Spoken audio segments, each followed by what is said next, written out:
chaque requête, chaque prière que tu fais à Dieu déclenche un contentieux dans le ciel où Satan vient t'accuser, Jésus-Christ doit te défendre et tu dois toi-même donner des éléments d'argument pour pouvoir obtenir ta requête. Et c'est ça que j'ai appelé le tribunal divin. Nous allons parler donc dans cette dernière partie de notre avocat. Revenons dans notre texte de base de Zacharie chapitre 3, nous allons lire le verset 2. La Bible dit, l'Éternel dit à Satan, que l'Éternel te reprime, Satan. Que l'Éternel te reprime, lui qui a choisi Jérusalem. N'est-ce pas là un tison arraché du feu? Vous voyez, l'ange ici qui parle défend Josué. Dans le premier verset, Satan l'accuse. La Bible dit, l'Éternel dit à l'Éternel. L'un de l'Éternel, c'est Dieu et l'autre, c'est l'ange. L'ange de l'Éternel, donc, est celui-là qui défend. Dans le Nouveau Testament, c'est Jésus-Christ qui défend Josué et qui dit, n'est-ce pas là un tison arraché du feu? Et sur cette base, la sentence tombe. Donc, la Bible dit au verset 4, l'ange prenant la parole, dit à ceux qui étaient devant lui, ôtez-lui les vêtements. La sentence a été rendue. En tant que chrétien, lorsque tu fais des requêtes, souvenez-vous, dans la partie 3 de cette vidéo, nous avons vu que l'accusateur s'appuie sur ton iniquité, s'appuie sur le péché que tu commets au quotidien pour réclamer tes bénédictions, pour te déclarer coupable, pour déclarer que tu ne mérites même pas la bénédiction que tu es en train de demander. Et c'est à Dieu de rendre justice. Mais la Bible fait comprendre que Jésus-Christ est notre avocat. Dans Romains chapitre 8, à partir du verset 33, la Bible dit, qui accusera les élus de Dieu? C'est Dieu qui justifie. Qui les condamnera? Christ est mort, bien plus il est ressuscité, il est à la droite de Dieu et il intercède. Voilà le mot. Il intercède pour nous, enfants de Dieu. Jésus-Christ est notre avocat. Donc lorsque Satan nous accuse, la Bible dit, qui accusera les élus? Qui nous accusera? Jésus-Christ est mort. Ce n'est pas le sang de Jésus que nous sommes justifiés. Ce n'est pas le sang de Jésus-Christ que nous avons accès même à la présence de Dieu.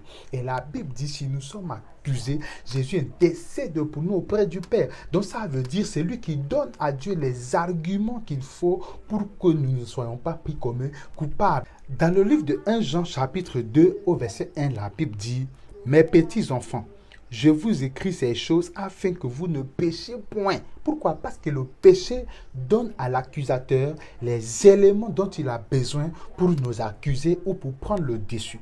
Au cas où nous péchions et qu'il y a accusation, Dieu dit quoi? 1 Jean chapitre 2, la suite dit, afin que nous ne péchions point. Et si quelqu'un a péché, nous avons un avocat auprès du Père, Jésus-Christ le juste. Nous avons un avocat auprès du Père, Jésus-Christ le juste. Alors, pour pouvoir, n'est-ce pas, gagner au tribunal divin, il faudra que ton avocat, qui est Jésus, intervienne pour toi comme il se doit. Et pour que Jésus intervienne pour toi, il y a deux éléments qui entrent en compte.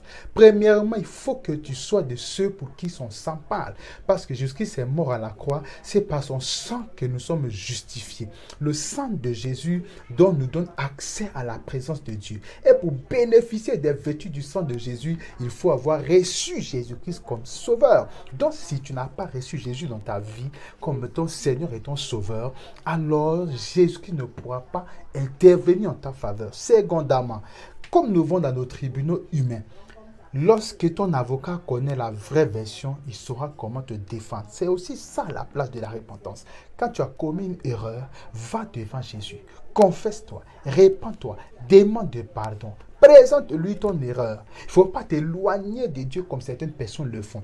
Il y en a que lorsqu'ils tombent dans un péché, quand ils commettent une erreur, ils s'éloignent de Dieu. La culpabilité commence à les ronger. La culpabilité prend le dessus. Et ils se détachent de la présence de Dieu. Non, au contraire. Quand tu as commis une erreur, quand tu as commis un péché, rapproche-toi de Dieu. Rapproche-toi de la seule personne qui est capable de te purifier, te justifier. C'est Jésus. Lorsque tu as demandé pardon et que Jésus-Christ t'a pardonné, lorsque Satan va présenter ce péché comme argument pour te, n'est-ce pas, pour te condamner, c'est là où le texte de Romains chapitre 8, verset 33-34 entre en jeu. Qui accusera les élus de Dieu? Jésus-Christ est mort à la croix. Alors, je clôture cet enseignement sur le mystère du tribunal divin en te disant que tu as un avocat, Jésus-Christ de Nazareth, quand tu le reçois dans ta vie, son sang parle pour toi. Et au quotidien, quand tu as péché, va vers lui, répands-toi, demande de pardon, assure-toi que ta relation avec Jésus soit en très bon terme. Et c'est seulement là que tu peux être garanti que lorsque tu lèveras la voix pour demander quoi que ce soit au Père, alors ton avocat plaidera en ta faveur et tu sortiras vainqueur. Je prie que tu sois vainqueur dans tout contentieux céleste qui te concerne au nom de Jésus. Je prie qu'à compter d'aujourd'hui, que tu ne perdes plus jamais un dossier dans le tribunal divin au nom de Jésus. Toute requête qui est la tienne, pendante au tribunal de Dieu, que cela soit tranché en ta faveur et que tu reçoives selon le désir de ton cœur au nom puissant de Jésus. Alors sois béni. Rendez-vous demain pour une autre édition de 5 minutes de méditation matinale. Que Dieu te bénisse. Partage la vidéo avec quelqu'un. Rendez-vous donc demain matin.